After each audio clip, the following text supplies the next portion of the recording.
Hello, just an Aries here with its usual restless energy. My name's Ross and I'm an Aries. My name's Tessa and I'm an Aries. And this is a podcast we do that we like to call Very Aries.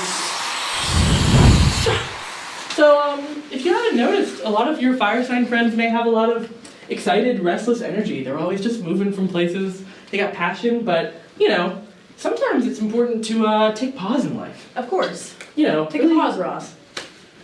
Really long pauses. Really slow, sobering pauses that we usually call death. Ooh. So, wow, I got actually dizzy from this. We're spinning. Today we're going to slow down a little bit and just talk about our expectations, hopes, aspirations about dying, death, and the end of our life. So, we're going to keep it light. How do we expect our final pause to begin, and what does that look like? Oh gosh. Do you have any thoughts about how you're going to die? I think if I were to ask any other person this question, they would say, Tessa, you're probably going to die doing something stupid like jumping off of a trampoline into the ocean, doing something risky that is ridiculous. And in reality, I feel like I'm not that risky of a person because I always know what I'm doing and I know my risks and sometimes I forget them, but most of the time I know. And also when I'm old, I'm not going to be doing that crazy stuff, hopefully. Are you sure?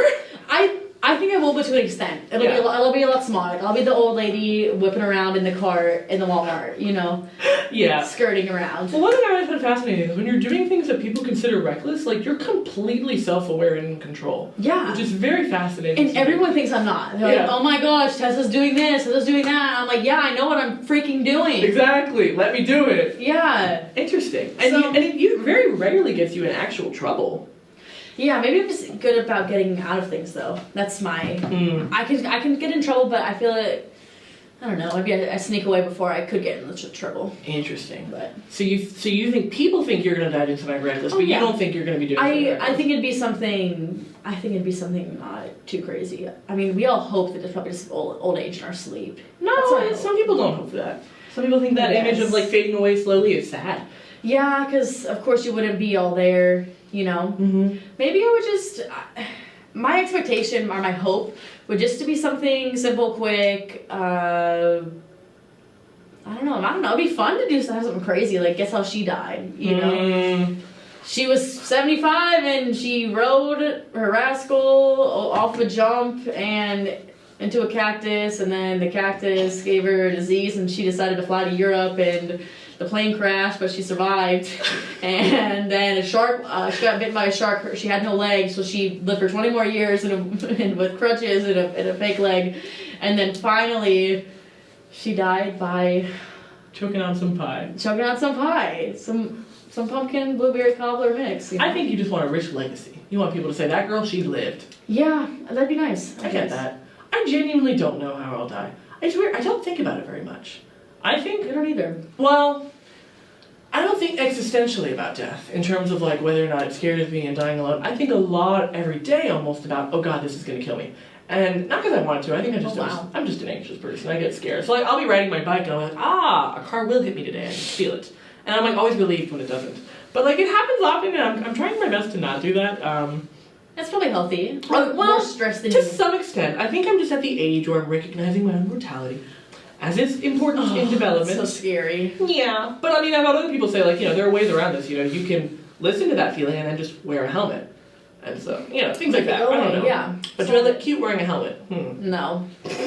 I don't. I know you don't. I've never seen someone look cute in a helmet. Please, if you've seen someone cute, drop it in the comments. Drop a picture of someone looking cute in a helmet below. It's not a thing, but... Safety is not cute. Never will be. Never has been. Nope. Sorry. I don't know how I feel about that. I would like to know that I'm going to die. I don't want it to come out of nowhere. As weird as that sounds, I think I'd like there to be some warning that it's going to happen.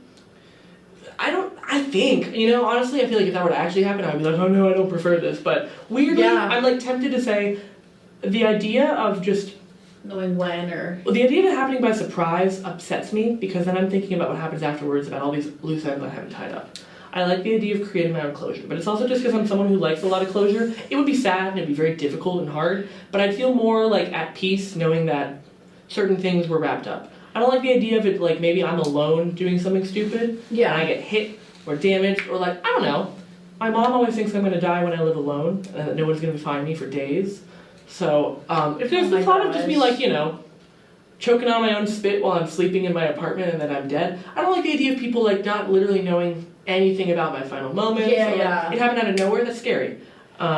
I feel like it would stress you out so much though to know, because you would have absolutely running around like a chicken with his head cut off, trying to close those strays, and you'd be so anxious that you didn't spend enough time with this person or connect with that person. And I definitely would be.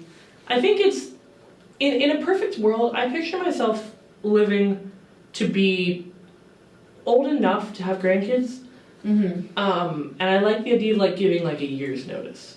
Like not like an actual you have a year, but like maybe I notice my health decline and then I get a chance to just meditate and think about life without many responsibilities and just sort of like waste away. Yeah, kind of start going. I mean, I say this and recognize the actual hypocrisy in this because if I literally have a cold, as in like my health condition is at like 90%, I'm miserable. I'm throwing a fit and I'm like, why am I not healthy? So like if I had an actual like chronic illness that we're going like a terminal disease, it's probably not going to be peaceful. It's probably not going to be a lot of sitting out on like it's like the thing is movies always glamorize it and like you're sitting in a rocking chair just like thinking peacefully and then you just like turn your head and like casually die. But they don't talk about all like the hospital fees and like coughing up blood and not being able to move or wake up properly and having a bedpan. So like I recognize that no way of dying is going to satisfy me. I'm never going to be content. And I just have to accept that, I think.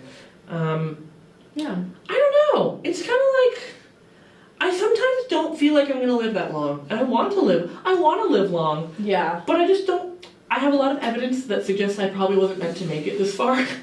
Just because. That sounds ridiculous. But like, I don't know. I think without modern science and like people that no longer think like survival of the fittest, I don't think I would have been here. Like, when I was a kid, when I was very young, I was a tiny baby. I had a seizure, like when I was like 1, that they thought I was gonna die in, and I didn't. And like, I don't know. I get lactose. I'm like very lactose intolerant now. Your body's punishing you. Well, my body's punishing me. There's a small little bald patch developing here that I hope will never get any worse. That has nothing to do with you being alive, Ross. No, what I'm saying is, I just feel like I wasn't meant to make it this far, and I'm almost like there was a time where I got very, very, very sick, and I remember literally thinking, I'm not entitled to make it to my 80s. I'm not guaranteed that. And so I think that's why I've been prioritizing my health a little more, because I'm like, we're not. You want to be able to make it. Yeah. There's no guarantee you could. Yeah. And I don't know why it took me 20 years to realize that, but I was like, that's what I said about recognizing my mortality. It's like, of course. Shoot, we're not just guaranteed. And many people don't make it that far. I would like to, but I just have this weird, deep-seated fear I won't, and I really hope I'm wrong. So, like fun stuff. Oh gosh. Casual chats with Tessa and Ross. That is Ross overwhelms Tessa with his quirky, deep thoughts. Oh, Tessa. I don't think we've ever gotten that deep. So. No? I've never thought about me not making it till 80. Maybe I haven't hit the 100% of realizing that I'm going to die soon. Because death scares me a lot. Does it? Yeah, I don't ever want to die. Well, we're not going to. We're immortal, baby. Dying sounds so boring to me. What? Like, if I had to be old and not be able to do things, I'd be so bored in my life. That's how I can, sum up death. Boring. I think that's why a lot of people talk about wanting to die young, because they're like, I'll never experience myself deteriorating. Because I will say, I think I want to really fully, that's the tricky part, I want to fully take advantage of this age in which we're, at our physical peak, but also recognize that if you do that too much, you will be reckless and die. I want to find that happy balance. And so if that means just, dancing very late at night and not hydrating myself properly, that's like a healthy way of pushing yourself. Yeah, I like that. I think we need to find that. But you and I, we're gonna live forever, baby. I hope so. We're immortal. Immortal.